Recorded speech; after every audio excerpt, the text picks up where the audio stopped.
The National Archives confirming there were classified materials in the 15 boxes retrieved from Mar-a-Lago earlier this month. The archives also telling the House Oversight Committee that Trump White House did not properly store social media records, meaning they didn't keep records of scores of deleted tweets. So joining me now to discuss, CNN senior political analyst and political chief Washington correspondent Ryan Lizza, and CNN senior legal analyst and former federal prosecutor Ellie Honig. Gentlemen, good evening. Good to see both of you. Ellie, I'm going to start with you. This federal judge ruling that Trump can be sued in civil court for his statements to supporters at the rally before the insurrection, calling those statements the essence of civil conspiracy. That can reasonably be viewed as a call to action. He said, this is a big deal for Trump. What are the implications here?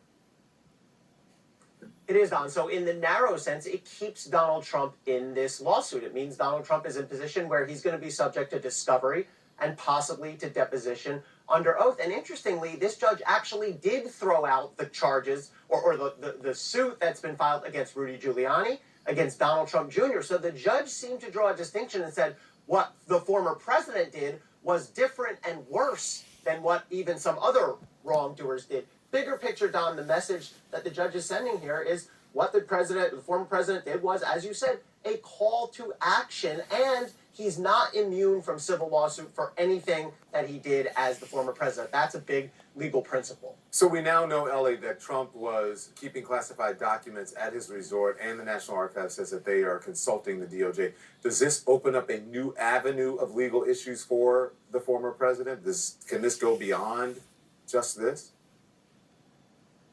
It really should if DOJ is doing its job. I mean, at an absolute minimum, this requires the Justice Department to do an investigation. It's a federal crime to destroy or remove classified documents if it's done knowingly and intentionally. If these documents are marked as classified, according to the reporting, according to the archives, then anyone who saw them would know they were classified, and hence you have a potential crime. So the Justice Department needs to take a serious look here, and I need to make this point. This isn't just some sort of arcane record-keeping procedure. This is meant to guard documents that, according to the federal law, if they were disclosed, could pose a grave threat to our national security. So this is not just some sort of record-keeping matter. This is serious business. Ryan, I've got to ask you about this. You have this remarkable new interview with the former Judge J. Michael Luttig, a highly respected conservative and former federal judge, played a key role in persuading then-President Mike Pence that he could not overturn the election. He described the incredible turn of events that began with a call from Pence's outside counsel asking to help the vice president. I want you to listen to this.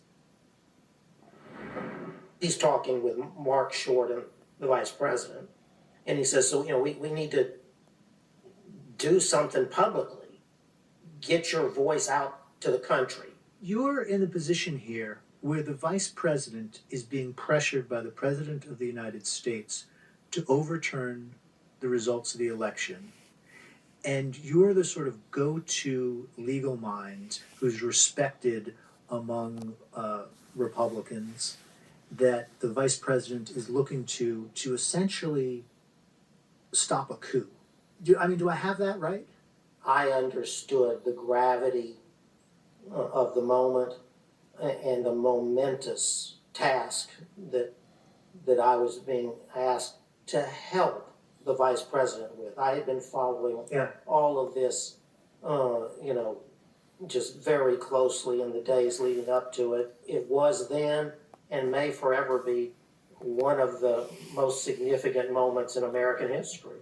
The vice president cited your legal analysis on January 6th in his famous letter explaining what his responsibilities and authorities were that day. Yes, that might be the greatest honor of my life. It is remarkable. What more did you learn about the impact Luttig had on Pence? Well, it was really a remarkable interview, Don, and you just capturing this former federal judge who, I interviewed him for 3 hours, and at the end of it, he said, he claimed this is the only interview he's ever done like that, and he's never doing another one. So it was just a moment where this insider who had access to a lot of the key legal figures in the Trump administration for all 4 years, including his very good friend Bill Barr, was ready to talk and was ready to explain his criticisms of Trump, and his very, very unusual role on January 6th that had never been explained before. There's some comedy in what happens. Pence World was desperately trying to have Ludig, or a conservative god. On the right, Ludig is conservative royalty, right? He was the runner-up to the John Roberts seat. He's the guy that the right-wingers in the White House in 2005 wanted instead of John Roberts. Cheney wanted him, and Bush picked Roberts. So he's beloved in the conservative movement.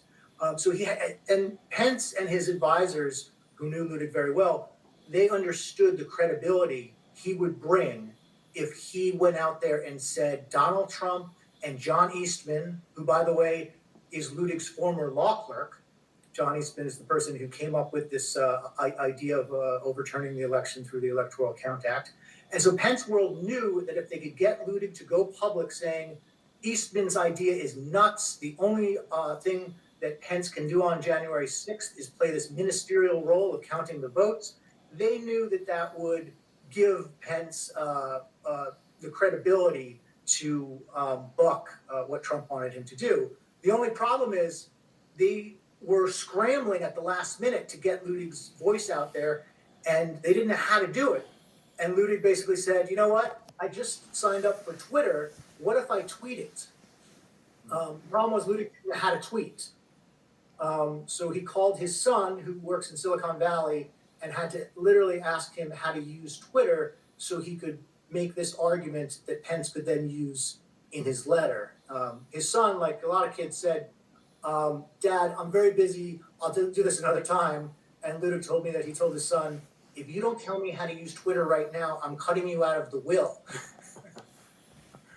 So there's a sort of Coen Brothers-like quality to this very, very serious moment in American history. And now Ludig is the most prolific tweeter of all time.